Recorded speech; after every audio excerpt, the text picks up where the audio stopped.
Thank you once again for making Locked On Cougars your first listen of the day. Hope y'all are doing well out there in Cougar Nation. By the way, y'all are absolutely marvelous. I mentioned yesterday we went over the 10,000 subscriber mark on YouTube, and they just continue to pour in. So thank you to all of you for subscribing, rating, reviewing, sharing the podcast with your family and friends.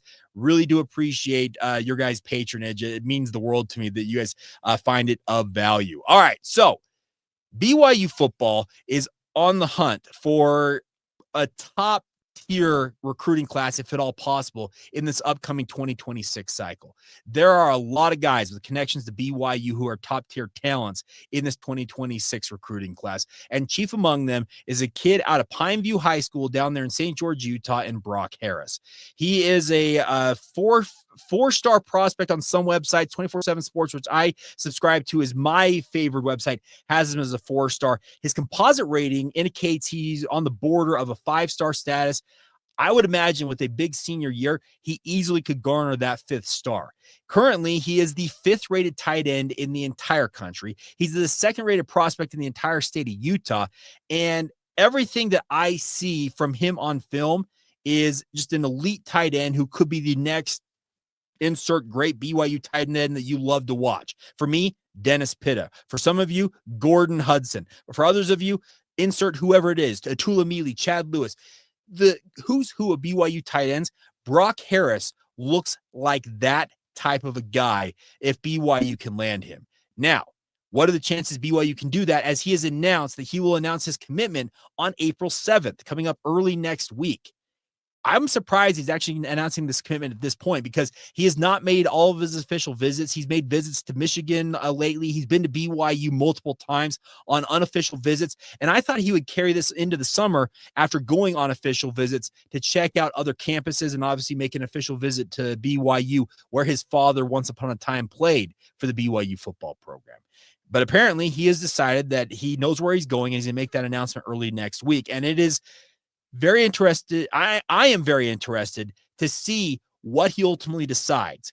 A lot of intel out there indicates that a lot of people believe that BYU has had the inside track and has been doing a really, really good job recruiting him. I have heard nothing but positive vibes from my vantage point, and I don't proclaim to be the recruiting insider that others are out there. I will always defer to guys like Jeff Hansen on that.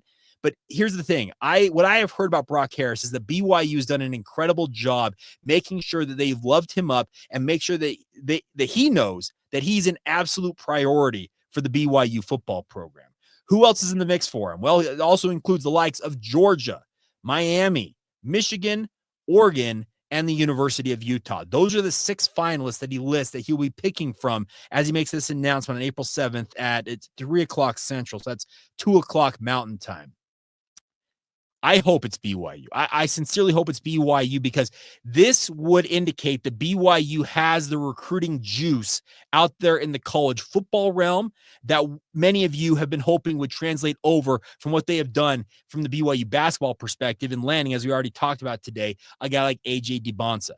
You want to see top-tier talent joining Kalani Sitake's program, and that's exactly what Brock Harris is.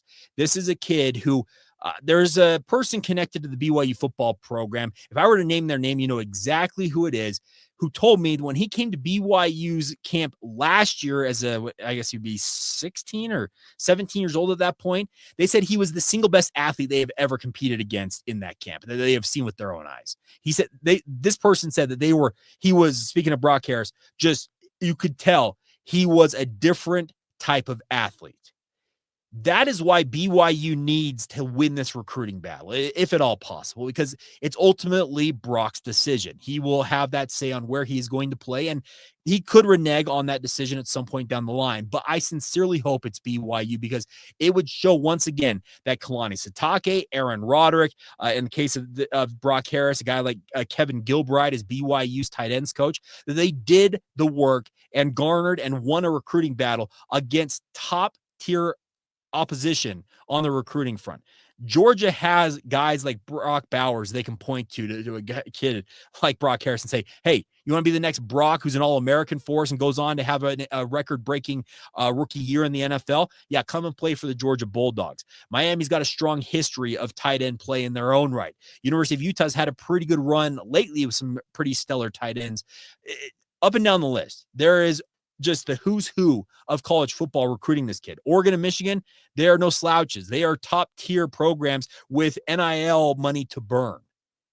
BYU needs to win this recruiting battle and show that they are a national player in college football alongside being a national player when it comes to college basketball in the recruiting sense. NIL will play a role in this. The connections that Brock Harris has to BYU via his family, I would sincerely hope give the Cougars at least some sort of advantage, and the pitch to say 3.5-ish hours away from home and play top tier football in the Big 12. I hope those win him over, among other things. NIL should not be a problem for BYU, as I understand it, both in football and basketball. They simply have the resources to compete with the best out there in the college ranks. The NIL money is flowing into BYU, and that should excite you. And if that's the overriding factor, I think BYU can compete very favorably on that point. But the bigger point I want to pass along is a guy like Brock Harris. Currently, BYU has 4 commitments in the 2026 recruiting cycle. The most recent one was a commitment from Ty Getchie out of Cherry Creek High School, who also plays tight end for BYU. But that is not going to preclude them from taking Brock Harris.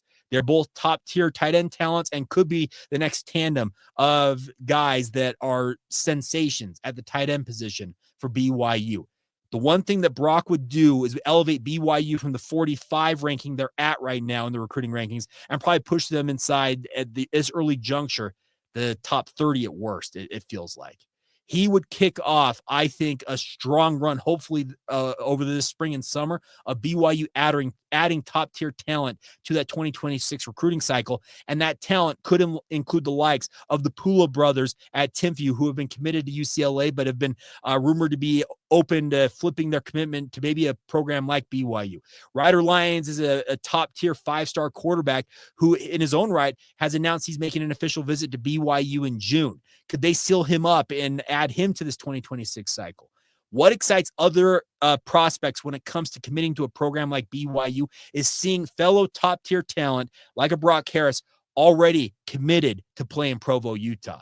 It would be a massive recruiting win for BYU to win this, and fingers crossed they do that. And as soon as it is announced, we'll break it down, good, bad, or ugly, no matter what it involves when it comes to Brock Harris's commitment early next week. But I'm saying it right now, I sincerely hope it's the BYU Cougars, that hat or whatever he decides to do to announce his commitment. I hope it's the blue and white of BYU that he's sporting, and he announces, I'm going to be a BYU Cougar. All right, we will finish up today's show on the football front, talking more tight ends, guys that are currently in the program, because a guy like Brock Harris, he does have plans to go on a mission, so he's 2 or 3 years away from playing for BYU. Well, who are the current tight ends? Well, let's ask the guy who's coaching them up. That's Kevin Gilbride. I had a great opportunity during spring camp to catch up with him. I've been holding on to some of these interviews as the basketball run has kind of played out. It's now time to let you hear from them, and we'll talk to Kevin Gilbride next, right here on Locked On Cougars.